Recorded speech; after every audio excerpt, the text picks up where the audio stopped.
Меня зовут Боря, Борис, фамилия Генихович. Родился я в 27 году. У мамы было 6 детей. My name is Boris Genikhovich. I was born in 1927 in the city of Odessa, a Black Sea port of the former Soviet Union. My parents had 6 children, 4 sons and 2 daughters. I was the youngest. My family was a typical working-class family. My father making a living as a manual worker in a factory, and my mother was home looking after the children. Our living standards were not better or worse than any of our neighbours, but only much later I understood that we all lived in extreme poverty. That, however, did not define my recollection of my childhood. I think I had a happy childhood. I had a very loving family and a very happy environment in school, good teachers and loyal friends. As a child, I was not concerned with financial difficulties, especially because other children were in the same boat. Even after my father died in 1939 from cancer, I do not remember having to starve, because 2 of my brothers and sisters were already working and contributing to the family's income. When the war with the Soviet Union started on the 22nd of June 1941, I was 14 years old. My eldest brother Lev was already a professional army officer, commander of a tank division. My second eldest brother, Monya, was immediately conscripted into the Navy, and both of them were fighting from the very first days of the war. My third brother, Grisha, 2 years older than I, was studying at a vocational school. When the war started, the school was evacuated further to the east, as were many industrial plants and factories and facilities were established for producing goods needed to support the army war efforts. Eventually, he was also mobilized into the army. One of my sisters, 18 years older than me, was married and had children. Her husband was also sent to the front. Thus, 4 members of my family were fighting at the front at the same time. Unfortunately, my eldest brothers, Lev and Monya, were killed in the battle for Stalingrad.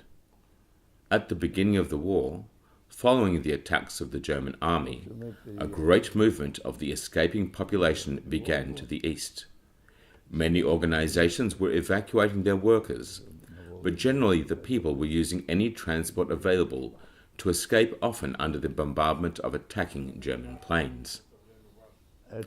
My family managed to get on the boat named Nogin and traveled on the river Dniester.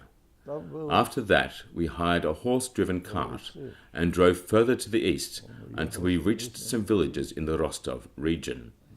We stopped there and started to work on a farm. However, the front was approaching and we had to move further to the east. Eventually, we finished up in the city of Tashkent, the capital of the Republic of Uzbekistan in Central Asia. In 1944, when I turned 17, I decided to join the army voluntarily. My mother was in absolute despair over my decision, trying to change my mind. She nearly threw herself under the train when I, together with the other soldiers, left for the front.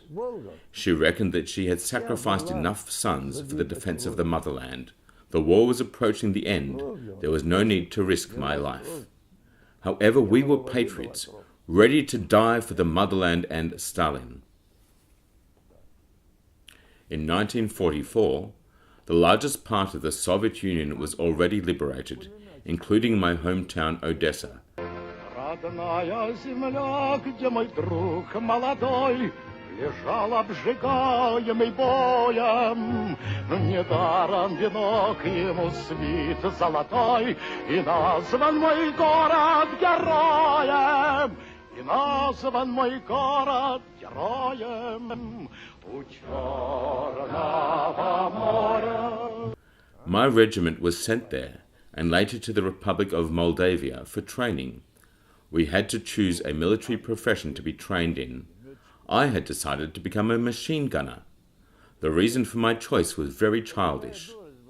At one time, we were all crazy about a movie showing the adventures of a Red Army hero, Vasily Chapayev. In the movie was another heroic figure of a young girl, Anka, who was a very famous machine gunner, with a no less famous machine gun called Maxim. So I wanted to be like Anka, and this is why I decided to be a machine gunner. I regretted this decision many times, because the gunners are always on the front line and are the first to be killed.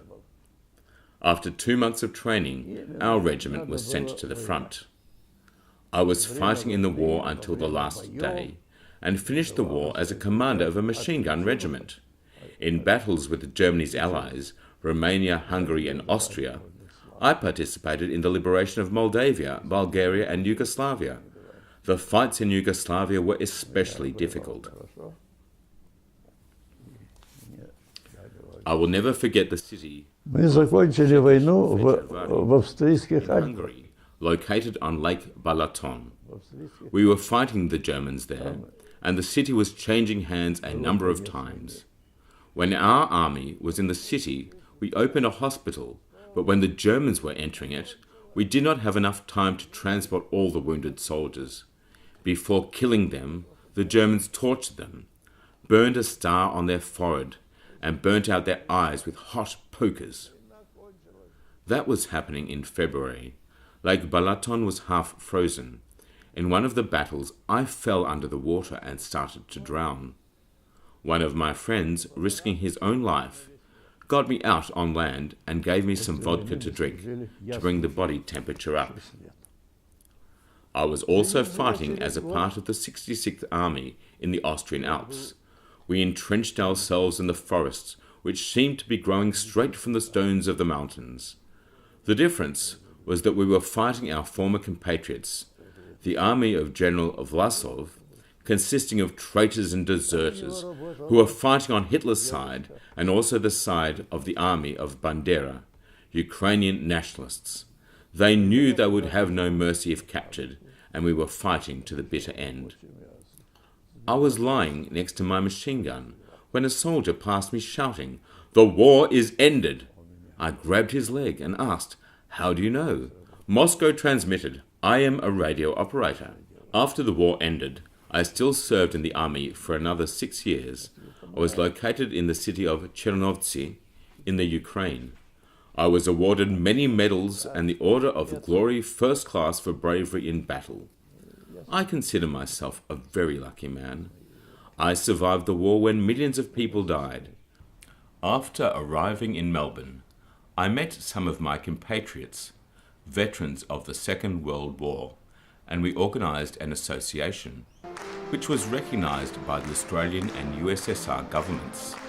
Since then, we participated in all events dedicated to the memorial, Anzac Day Parade.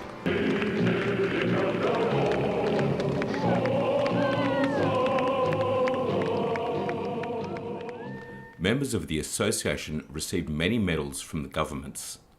I was 15 years the president of the Association of World War II Veterans from the former Soviet Union.